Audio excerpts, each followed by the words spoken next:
Pelo sinal da Santa Cruz, livrai-nos Deus, nosso Senhor, dos nossos inimigos. Em nome do Pai, do Filho e do Espírito Santo. Amém. Amém. Lucas capítulo 5, versículos do 27 ao 32. Assim nos diz a palavra de Deus. Depois disso, Jesus saiu e viu um publicano chamado Levi, sentado na coletoria de impostos. Disse-lhe: segue-me. Deixando tudo, levantou-se e seguiu. Levi preparou-lhe um grande banquete na sua casa. Lá estava um grande número de publicanos e de outras pessoas sentadas à mesa com eles. Os fariseus e os escribas, dentre eles, murmuravam, dizendo aos discípulos de Jesus: por que comeis e bebeis com os publicanos e com os pecadores? Jesus respondeu: não são as pessoas com saúde que precisam de médico, mas as doentes. Não é a justos que vim chamar. Não é a justos que vim chamar a conversão, mas a pecadores. Palavra da salvação. Glória a vós. Glória a vós, Senhor. Não é a justos que vim chamar a conversão, mas a pecadores. Agora olha que interessante, né? Como é que Jesus chama um pecador à conversão? Sentando à mesa com ele, para partilhar com ele da refeição. Tem gente que chama o outro para conversão no tapa, né? Com o dedo no rosto, ameaça de inferno. Você vai para o inferno! Né? Com constrangimentos. Às vezes até tornando mais pesada a vida da pessoa, que já não está bem, está sofrendo, está desanimada. Às vezes está até doente e não sabe. Tem muita gente que está deprimida, está em depressão e não sabe. E certas coisas têm um grande peso para a pessoa fora do normal, porque ela está em depressão. Quando uma pessoa está deprimida, ela tem a tendência de não acolher elogios, de não aceitar boas palavras, boas indicações, de duvidar de tudo o que diz respeito a ela de forma positiva. E a pessoa tem a tendência de exagerar o negativo. A pessoa que está deprimida, gente, tem a tendência, porque está doente, de exagerar o negativo, de ver os problemas maiores do que eles são, de tomar como direta situações que nem são indiretas. Às vezes você está fazendo um comentário, nem diz respeito à pessoa e ela toma para si, se sente ofendida, porque ela está doente. Agora imagine você chegar para a pessoa, ainda dar de dedo no rosto dela e colocar tudo que é negativo que ela está vivendo diante dos olhos dela, achando que com isso vai tirar a pessoa da dificuldade, da depressão. Tem gente que começa a colocar apelidos, alcunhas, né? A debochar do outro, a debochar do aspecto, a debochar do peso, né? A debochar da dificuldade da pessoa de compreender as coisas. Vai fazendo esse tipo de brincadeira, achando que com isso vai criar na pessoa um desconforto para ela abandonar aquele caminho desagradável. Está desagradando quem está em volta, né? Jesus não fez assim. Jesus traz para perto e fica junto. O que ele fez com Levi? Trouxe para perto, escolheu, chamou e disse: você agora vem comigo. Sabe você aí que ninguém gosta, que todo mundo despreza? Porque olha, gente, Levi, ele era um publicano. O que era um publicano? Era um judeu que servia a Roma no funcionarismo público de Roma, porque tinha alguns serviços que precisavam ser prestados ali do povo de Deus a Roma, como por exemplo a coletoria de impostos, tinha que pagar imposto a Roma. E Roma passava esse serviço para pessoas daquele lugar. Então, primeiro, ele trabalhava para o inimigo, porque o povo tinha sido dominado e entendia que aquela nação que tinha subjugado a eles era um inimigo. Então ele primeiro trabalhava para o inimigo, já está mal na fita com o povo. Segundo, onde ele foi trabalhar? Na coletoria de impostos. E era assim, quanto mais o coletor de impostos arrancava da pessoa, maior era a porcentagem que ele recebia. E se chegasse lá para poder coletar o imposto e não tinha, eles carregavam tudo, deixava a pessoa na miséria, ia preso. Então, por duas razões, Levi era detestado. Primeiro, por servir a Roma. Segundo, por servir na coletoria de impostos. Era uma pessoa de quem os judeus passavam perto, cuspiam. Era um nojo para eles. Aquele de quem os outros tinham nojo, Jesus diz: você vem comigo, você vai fazer parte dos meus amigos, vai fazer parte do meu grupo, vai fazer parte do meu time. Isso mexeu tão... Tudo isso, Levi, que é Mateus, viu? Esse Levi aqui, São Mateus que escreveu o Evangelho de Mateus. Tudo isso falou tão fundo no coração do Levi, esse convite significou tudo isso para ele, e ele entendeu tão prontamente que ele não questionou. Olha o que a palavra de Deus diz: deixando tudo. Ele abandonou o emprego, ele abandonou a banca, ele abandonou os privilégios, ele deixou tudo, levantou-se e seguiu. Gente, como nós seríamos mais felizes se nós soubéssemos fazer como Levi. Entender que nada se compara a estar com Jesus. Que tem muitas coisas na nossa vida que podem e devem ser conciliadas com a presença de Deus. Mas tudo aquilo que disputa e marginaliza a presença de Deus, a gente precisa deixar para trás.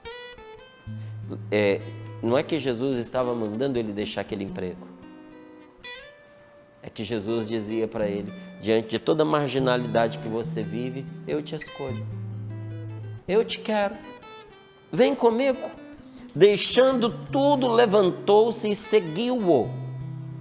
Abandonou todas as coisas. Porque ele fez uma experiência de amor que arrebatou o seu coração.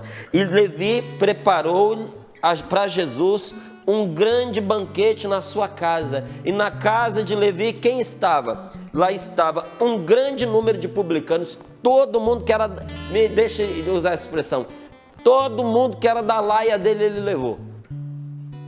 Todo mundo que era do time dele, que aceitaria o convite, Levi levou. Lá estava um grande número de publicanos e de outras pessoas sentada à mesa com eles. E olha que interessante, os fariseus e os escribas, dentre eles murmuravam. Esses dois tipos aqui, esses dois miseráveis estavam lá entre eles. Tem gente que se infiltra só para falar mal, não é possível. Olha, quando você vê pessoas que estão no meio só para criticar, só para falar mal, só para condenar, mas, e você se questiona assim, se a pessoa só faz isso, por que ela está aqui?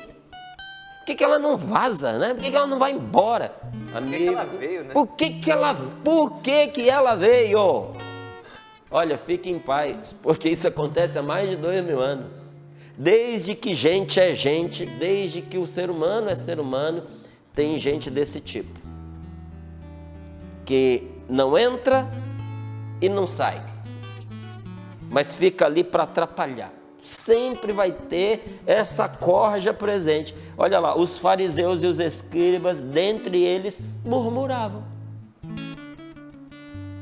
Quem é que vai para a festa para murmurar?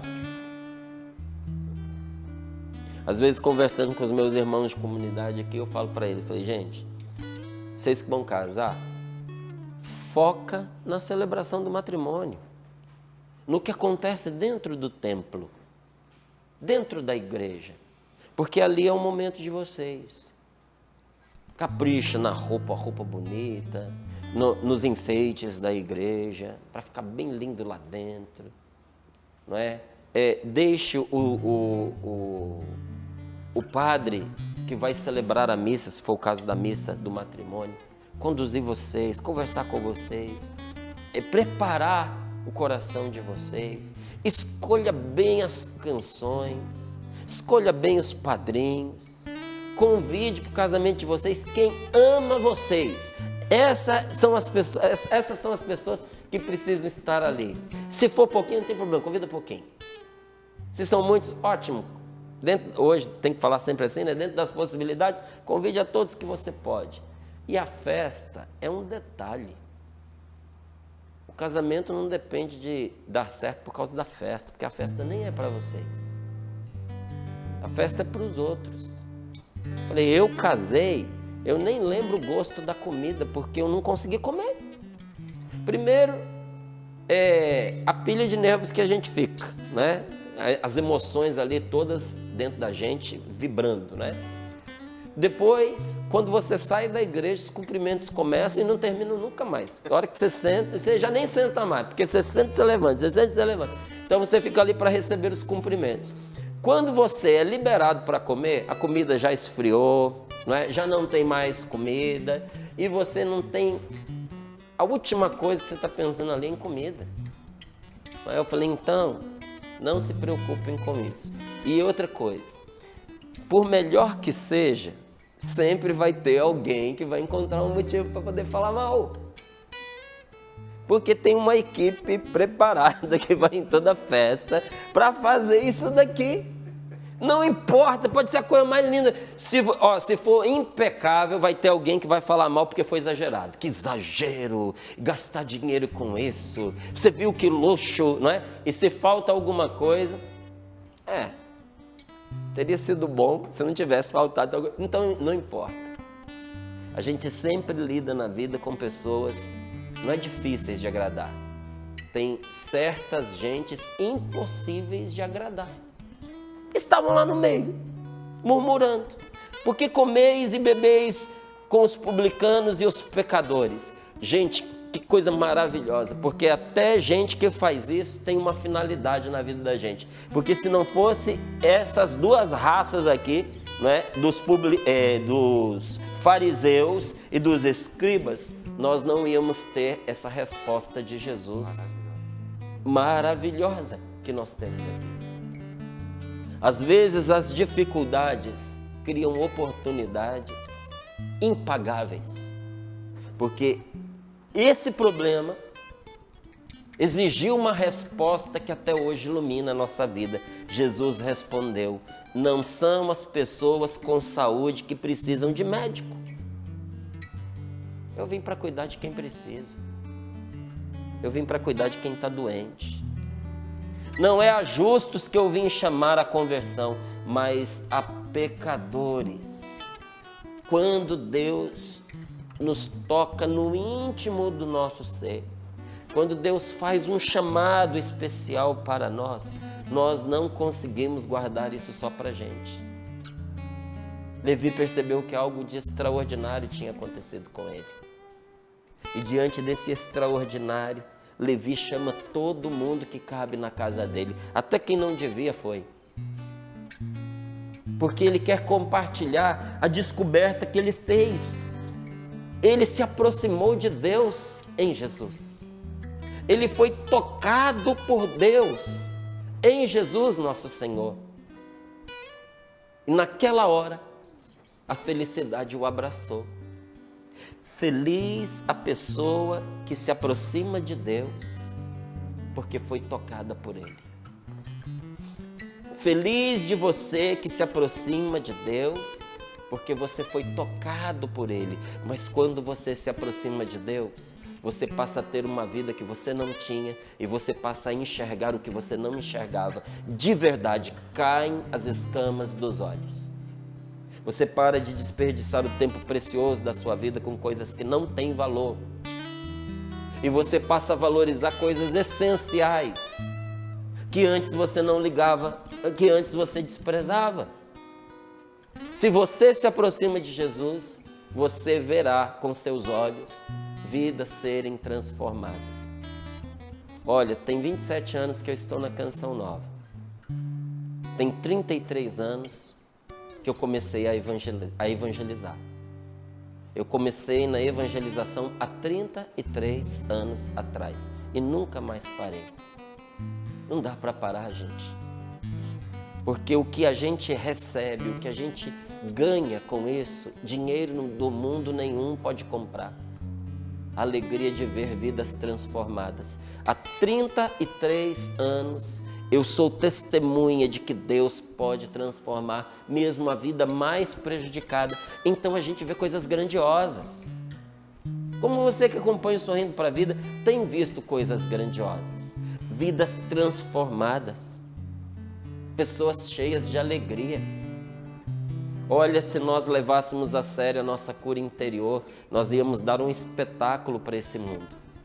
Porque com Jesus entrando na nossa vida, nós nos tornamos pessoas cheias de alegria. Só que muitas vezes essa alegria, que é presente, real e constante, fica obscurecida pelas nossas feridas não curadas. A gente é feliz, mas como não cura as feridas, às vezes quando alguém toca em nós, a gente berra, chora. Imagine uma pessoa com um braço quebrado, em 3, 4 partes. O osso foi partido. Imagine que essa pessoa acabou de estar em êxtase de tanta felicidade, está alegre demais, porque uma coisa que ela esperava há muito tempo aconteceu para ela. E alguém comemorando com ela, vai lá e dá um tapa no braço quebrado dela. Meu amigo, ela esquece a alegria naquela hora. Entende? Ela está alegre, mas tocaram numa ferida que ela não curou. A nossa vida em Jesus passa a ser cheia de alegria. E essa alegria, olha, transformaria esse mundo se nós associássemos esta alegria que vem do Espírito Santo a um coração curado, a um coração em processo de cura, que Deus também quer nos dar. Mas quando você se deixa tocar por Jesus e dele se aproxima, você vê, você testemunha corações em paz, famílias em paz. E quando nós somos tocados por Jesus, nós queremos que os outros também o sejam. Por isso que Levi, olha, andou ligeiro e mandou chamar todo mundo, porque ele queria que todos participassem desta alegria dele. Esses dias eu partilhava aqui essa experiência que eu fiz. Quando, há 33 anos atrás, eu fiz uma experiência com Nosso Senhor, eu tive o meu encontro pessoal com Jesus. Mas você já era uma pessoa de Deus? Sim. Você já era católico? Sim. Você participava da missa? Participava todo domingo direitinho, fazia catequese, fiz primeira comunhão, mas Jesus era só alguém de quem eu tinha escutado falar. Mas numa noite, há 33 anos atrás, num grupo de oração, eu o encontrei. Eu o conheci de verdade. E aquilo transformou a minha vida. E eu sentia um amor, eu sentia uma paz, e eu sentia uma alegria que não cabiam dentro de mim. Eu me lembro que naquela noite, eu tive que ir me segurando para casa, eu desaprendi a andar. Porque eu tinha vontade de sair pela rua pulando, da alegria que estava dentro de mim. Então eu não julgo as pessoas que naquela altura pensavam assim, nossa, esse rapaz tomou uma pancada na cabeça, esse rapaz tá demente, Ficou meio doidinho. Ficou louco, não é? Mas é que mexe muito com a gente mesmo e precisa mexer. E precisa. Essa alegria tem que ser assim mesmo, efusiva, extasiante, porque a vida não vai parar de nos importunar e as dificuldades não pararão de vir. Então, o que Jesus faz? Ele toca fogo mesmo no coração da gente. Só que esse fogo aceso no nosso coração, nosso fogo aceso pelo Espírito Santo, acende também outros fogos. acende também outros corações. Não era o que nós partilhávamos aqui, que um testemunho provoca outros testemunhos, que uma pessoa tocada por Deus, ela incentiva na fé outra pessoa que foi tocada por Deus? Então eu lhe digo aqui, não basta a gente crer, não basta, é preciso fazer como fez Levi, é preciso ir com Jesus e testemunhar o bem que Ele faz. Gente, que coisa maravilhosa ontem quando eu conversava lá com o Padre Adriano Zandoná, não é? Porque ali a gente foi falando da alegria de servir a Deus, da alegria do ministério, não é? Dois homens com chamados diferentes, eu chamado para ser pai, para ser esposo, ele, um homem jovem, um homem bonito, chamado para ser padre. E todo o nosso coração, o que mais enche o nosso coração, o nosso grande amor é servir a Deus. E ali nós íamos partilhando da alegria de termos sido chamados por Deus, o privilégio que é servir ao Senhor. E fomos entrando ali, né, um pouquinho no assunto do curso. E eu falava para ele, eu falei, padre, eu tenho certeza que o Senhor vai poder ajudar a tantas pessoas que hoje não teria condições, por exemplo, de ir ao encontro de um profissional, de um consultor que pudesse arranjar, ajudar a consertar certas coisas da vida. Ainda mais com uma força sem medidas que é a da palavra de Deus, que é a do Espírito Santo. E nós fomos falando ali sobre algumas coisas que as pessoas têm vivido ultimamente, porque olha, quanta gente afundada em ansiedade por causa de preocupação exagerada. E viver ansioso é viver infeliz, gente. É o contrário do que viveu aqui o Levi. Porque quando diz que Levi deixou tudo, deixou as coisas negativas também. Deixou uma vida que não estava fazendo bem para ele, para começar uma vida nova. E viver de forma ansiosa se torna uma infelicidade quando isso vira um hábito na vida da gente. Porque a pessoa ansiosa é sempre uma pessoa preocupada, é sempre uma pessoa que não está confortável consigo mesma, porque parece que está sempre ameaçada de que algo vai dar errado na vida dela. E vai vivendo angustiada.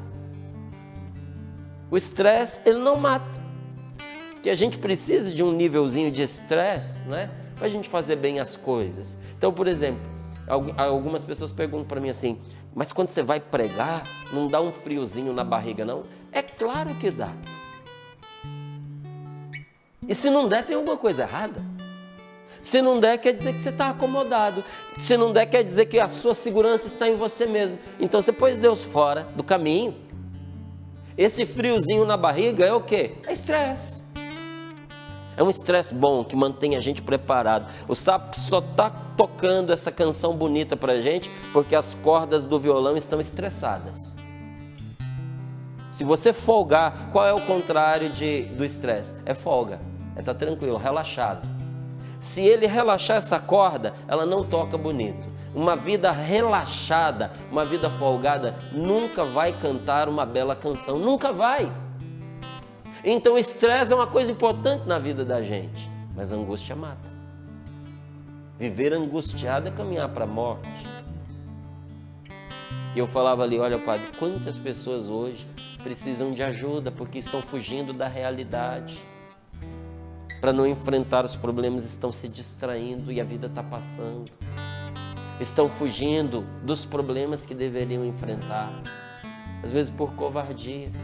Fogem da morte, fogem do luto, fogem da família. Minha família se tornou complicada. O que é mais fácil? Fugir, escapar. Não é? Quantas pessoas hoje estão vivendo um verdadeiro inferno que elas criaram, sabe? Porque tem um tipo de preocupação, gente, que faz a gente viver o futuro que a gente não quer. O futuro que nós gostaríamos de evitar. O futuro do qual a gente tem medo. Sabe o que a preocupação faz? Ela garante que aquilo que você tem medo aconteça para você. É isso que a preocupação faz. Porque você vive como se tivesse acontecido. Jó, no livro de Jó, ele fala disso. Aquilo do qual eu tenho medo vem me atingir. Você já viu que o medo conspira para fazer a gente ir na direção daquilo que a gente quer evitar? Vai ser maravilhoso a gente poder tratar todas essas coisas à luz de Deus com profundidade. Não é? O preocupado não faz isso de propósito. Ele faz isso na esperança de evitar que esse futuro chegue para ele, que o futuro dê errado. Só que começa a dar errado no presente, porque a preocupação só estraga, a preocupação exagerada, viu gente? A preocupação como antecipação do negativo. Só estraga a vida da gente. E aqui está o grande segredo, que a palavra de Deus ela nos ensina. O que nós podemos fazer para não viver ansiosos, para não viver angustiados. E a angústia necessita de um elemento de libertação. Porque na angústia há uma opressão. Então, se nós sabemos disso tudo, por que nós não vamos aprofundar? Não é? E ali eu me alegrava mesmo com ele. Porque nós vamos viver momentos maravilhosos também a partir daqui, do Sorrindo para a Vida, de toda a programação da Canção Nova, mas é diferente quando a gente tem a oportunidade de fazer um aprofundamento, né? E mais fundo na Palavra de Deus. E às vezes esse aprofundamento requer de nós uma atitude. É a atitude que transforma. Atitudes que às vezes sem a devida orientação ou sem o devido incentivo, a gente não conseguiria ter. Tem muita gente que quer dar o passo, mas não consegue porque não sabe em que direção. Tem medo de dar o passo errado. Então, não basta a gente acreditar. Nós temos que dar o passo. Conversão é dar o passo. É seguir Jesus, é ir com Jesus aonde Ele quer nos levar. Eu pergunto para mim e pergunto para você, o que é que nos impede? O que é que te impede de ir mais longe, de ir mais fundo? Do que a gente tem medo? É o medo de uma vida radical? Realmente. Porque quem é de Cristo não está isento dos embates desta vida. Olha, nós passamos por contrariedades, nós passamos por decepções, nós passamos por humilhações, incompreensões, calúnias, perseguições. Tudo isso quem é de Cristo passa, mas tem uma diferença. Na última hora, a situação dá uma guinada. Isso é salvação.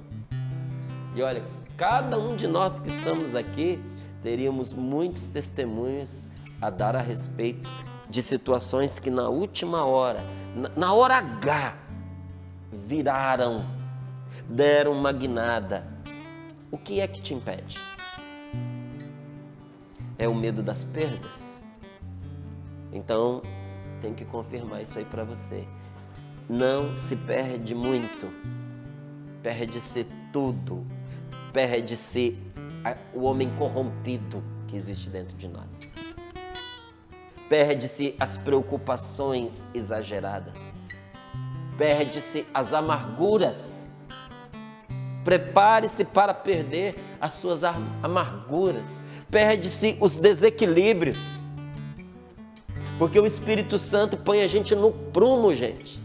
O Espírito Santo endireita a vida da gente, o Espírito Santo faz de nós pessoas mais equilibradas. E Jesus nos pergunta na sua palavra, de que adianta o homem ganhar o mundo inteiro se ele vier a perder a própria vida?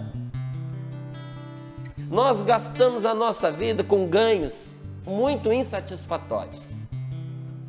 Muitas vezes sim, muitos chegam no final da vida arrependidos porque sentem que não viveram. Me desculpe, mas isso é uma coisa que eu não quero para mim. O dia que eu estiver numa cama me despedindo dessa vida, ou queira Deus, quando eu estiver ali no trabalho, na evangelização, e for o meu último suspiro, que eu peço a Deus a graça de morrer velho evangelizando. Quero viver muito, não porque eu tenha medo de morrer, porque eu quero gastar toda a minha vida na evangelização. E gostaria que o meu sopro de vida fosse colhido no momento em que eu estivesse evangelizando. É um desejo. mas que Deus faça na minha vida aquilo que Ele quiser. Porque a última coisa que eu quero para mim, gente, é ter tido talvez uma vida assim, tranquila, confortável, mas na hora da minha morte eu olhar para trás e dizer: tudo isso aí não valeu de nada, não construí nada, não ajudei ninguém, não amei, esqueci de amar. Minha vida não valeu a pena, né? Perguntaram ao monge, né, do que ele mais se admirava, e ele deu uma resposta que foi muito interessante. Ele disse que ele se admirava de que as pessoas viviam como se não fossem morrer. E até hoje, você olha aí, a pessoa vive como se ela não fosse morrer. Ele disse: eu me admiro de que as pessoas vivam como se não fossem morrer e morram como se não tivessem vivido. Eu me admiro que gastem toda a sua saúde para ganhar dinheiro e depois gastem todo o dinheiro para recuperar a saúde. Nós devemos parar de olhar, sabe, para aquilo que nós vamos perder.